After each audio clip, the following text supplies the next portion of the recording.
Hi everyone, welcome to the bet review video for Cheltenham 2021.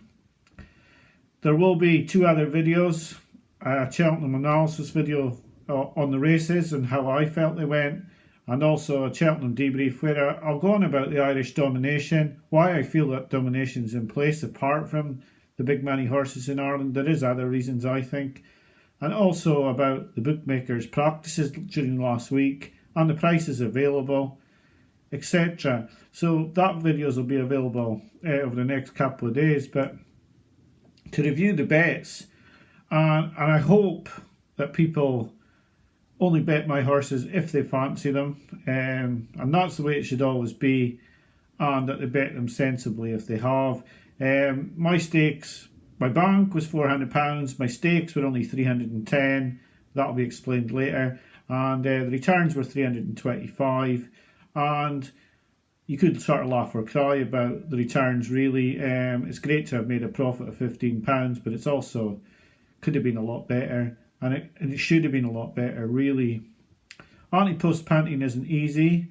Some of the bets were on the day. The bank allocated was for the whole of Cheltenham. I'll talk about bets 2 to 6 first, then I'll talk about bet 1 and then bet 7 and 8. The highs and lows of racing are shown in these bets, how difficult it can be, and it isn't easy. I take it very seriously to make a profit. I don't like people watching my videos and losing. I don't take that lightly. I back everyone myself, heavier than the bank as well. And if they lose, I hurt as well. And I've not felt hurt like it for a while on Wednesday night, betting wise, when Kilcrat was beaten. So just getting on to the bets. Bet 2 was poor. Delvino for the Mayor's Novice, £40 to win. Her form just went completely awry after the race she won. And when I put the bet up, she beat Christopher Terra, Royal Illusion, Rosie's Hollow, but her form just completely fell apart after.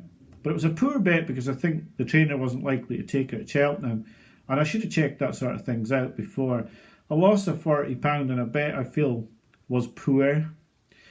The £30 win bet on Dickie Diver any race, I thought that was a good bet. He did scope badly about a month before the race. We probably missed work with him, but I felt off a mark of 142. He was in good shape. He could have run in Kim Muir or the Ultima off that mark and had a good chance, or be run over 3 miles and go in the National Hunt Chase. He did none of that and ended up running poorly in the Brown Advisory, but he was 2 stone rated below Monkfish, and it was never the race to run in. I feel it wasn't that bad a bet, but it was a loser for £30. The fourth bet was Dame de Company. It was put up for only 40 minutes. A lot of people didn't see the video. It was on Dame de Company for the Mayor's Chase. And then Nicky Henderson said the horse wouldn't be going for the race. I hope very few people backed this on my say-so. Out of my bank, I only bet £310. £50 was lost on this bet. I had to leave it. I had to say it was a loss. But in truth, very few people backed this on my say-so. It was a poor bet. I'm not sure she would have won the Mayor's Chase. I thought she had a decent chance, but she ran in the Mayor's Hurdle and she ran really badly, and there's no way she'd have won the Mayor's Chase running like this. So that was a loss on that bet. Bet 5, Gentleman's Game. I knew a lot about this horse. I knew people close to this horse, and I thought he was going to have a good chance of winning this after his second to Guller Duminil, but he wasn't declared, and he's a loss of £20. Bet 6 was my bets on Wednesday. These were to supplement the bet I had in the bumper, and they were small bets all put on the same video.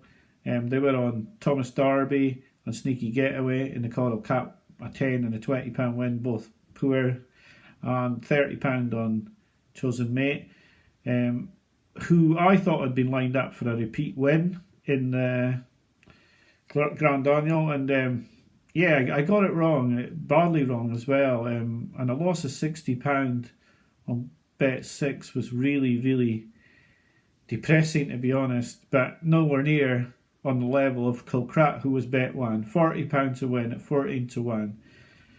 Now I can put as much spade work as I want, you can put as much money on the horse as you want, you can get the price that we want if we want. But we can't change if it stands on a stone and it's withdrawn. We can't change if it's given a bad ride. We can't change if the winner is given a brilliant ride and our horse is also given a bad ride. I felt cheated after this race that I did not get the return.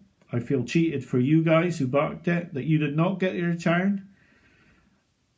Rachel Blackmore completely outrode Paul Townend in this race. I have no idea what Paul Townend was doing, knowing he had one real danger in the race, to allow it a 5-length, 6-length lead coming into the straight against a horse who'd been prepared at Cheltenham House to the minute to peak at Cheltenham. Yes, he had the better horse, but you do not give it a 6-length lead to make it look good. And the top judges, the top sectional judges, the top judges that I speak to all say that Kilcrutch should have won. But Paul Townend's made a mistake.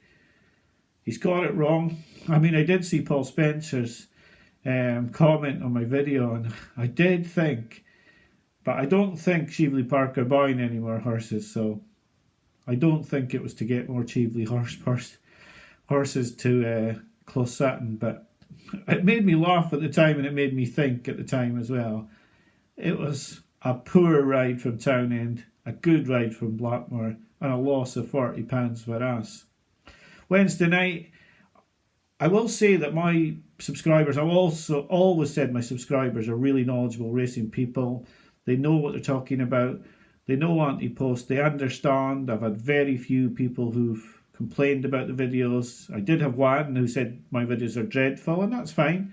I spoke to him about it, and he will go and watch other videos, and that's fine by me. I don't want anyone to watch my videos who think they're dreadful. I mean, I don't want to waste your time and you're wasting mine, because if I'm making videos for people who think the videos are dreadful, then there's no real point. Yeah, so I felt bad on Wednesday night. I was staring down a £240 loss, and I really did think, excuse me, about the Kenny Rogers song, Know When to Fold Them, you know, the gambler. And I just really did think maybe it's better to have a loss of £240. Now, I do have subscribers who I cannot name, but one of them is an owner. And he'd been chatting to me about Celtic for a long time until he told me he was an owner. And he had said to me that he'd heard Mount Ida was very fancied by the yard. And I had no intention of putting another bet up, but after speaking to other subscribers and some friends, and Lee had been really pushing me to put more bets out, try and make the profit, try and get, you know, put the 160 off. And I kept saying, well, I don't want to lose any more. But they were pushy, and I looked at Mount Ida's form, and eventually, after watching the first race on Thursday, I decided I would put the next bet up on Mount Ida. After looking at her form, after a lot of friends pushing me, I put the bet up on Mount Ida, £50 to win, 11-2. Now, you can imagine my face as the horse hit 1,000 on Betfair, and I'm watching it jumping out to the right, tailed off, an absolute horrific first sort of half mile, and I really saw no chance of the horse winning. I was in bits, and there's no other way of describing it. It was a horrible, horrible feeling, thinking that, right, okay, I've sort of half chased my losses here, and I've lost everyone else another £50. Suddenly she started to move into contention. I can't understand how she did it. I don't have any reason why Jack Kennedy wouldn't have pulled up. And she came into contention. I thought she would fall late on because of the effort of getting back into the race after being so far behind. But she's absolutely cruised into contention and bolted up the running. I did feel a lot of joy about it because I'd won quite a bit off the horse. But when I look back on it now, maybe it's a bit of a hollow win. But I will take any win. I won on the horse. Some subscribers did manage to get on in the 2.5 hours that they had. Some didn't, I'm sure. But then again, some probably didn't back half the horses. Some probably backed none of the horses, because you should always back your own.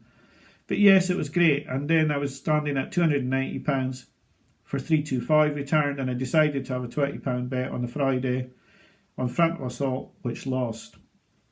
I've spoken to a lot of people since the festival. It's not easy to make a profit, and this is the 4th one in a row. To put that into context, up in the ante, put 27 selections each up. They had 3 winners between them.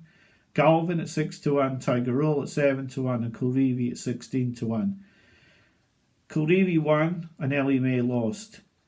Lynch was on Ellie May, Jennings was on Kilreevy. It may just get Jennings a profit, whereas Lynch will make a loss. That is the fine lines. The fine lines are that if Townend had given Kilcrat a good ride, I would have probably put up Mount Ida as a bigger bet, because I would have had more money to play with. I would have had only 240 staked and 600 turned. I would have had 160 left, and I would have been confident. I would have been happy. I put Mount Ida up because everyone had pushed me into it. I probably would have put it up before that if I'd been well ahead. It is fine lines, and I saw one YouTube lad who is on Twitter a lot, Dan Overall. I did send him a message last night. He was very down. He made really good selections on his videos with Willow Racing. They didn't work out on the date, and that can happen to anyone. Paul Keeley had a poor festival. It is not easy, and the emotions you go through when you're telling others to back a horse, or you're putting the bet up and others are following you in, are really, really hard to describe. It does make you feel bad, and it maybe isn't good for your mental health either. I don't know if I'll put bets up next season. I will make the videos, but I'm not sure that putting the bets up is so... It clouds your judgment. It makes you stop having bets. It makes you stop thinking clearly, I think. And I think maybe I should just say what I think of each race, the eye catchers I see, how I see the races developing. But maybe having the bank, and I definitely see that putting early bets up isn't the way for me to go. You spend the rest of the season wondering if they're going to run in races, and you've already invested some of your bank in it. So a lot of things to take out of the bets this season. The final result is a £15 profit. I feel I deserved it for the bet on Kilcrat, but one of my viewers has helped me get out of trouble. Everyone who subscribes has been so supportive of me, and I know that you've all been hoping I'd get a winner whether you backed it or not, because you know that I want to put winners up for you. I have in the past, and it's been a hard year to watch some of these horses being pulled out for stupid reasons and get poor rides, but we've eventually got to a £15 profit. So anyway, I will do an analysis of the races, and I will do a video called the Cheltenham Debrief about the races and about the Irish domination and how things may change or how they're going to get worse, and the punters, how they got treated at the festival. But thanks for watching the video today. Thanks for all the support over the season, and I'll do some videos for Aintree and Punchestown. But yeah, thanks for all your support. Bye for now.